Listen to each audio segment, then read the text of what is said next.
नवी मुंबई के Nerul sector 22 में नागरिकों ने खास अंदाज में विरोध प्रदर्शन किया। भूखंड क्रमांक 12C और 12D उद्यान के लिए आरक्षित होने के बावजूद यहां नगर निगम की ओर से करीब 90 लाख रुपए की पार्किंग का निर्माण कार्य शुरू किया गया है।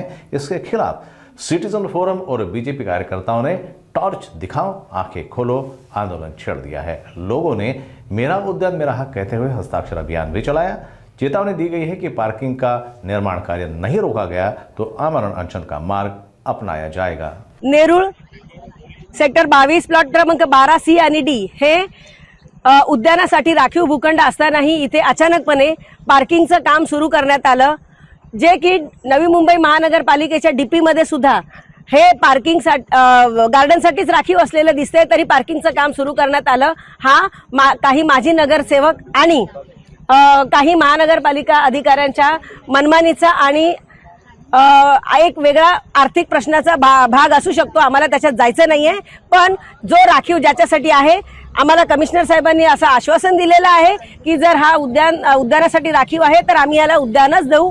त्यामुळे आमचा शब्द आम्हाला दिलेला शब्द माननीय आयुक्त साहेब पाळतील अशी आम्ही आशा करतो आणि आम्ही आज हे आंदोलन केलेलं आहे।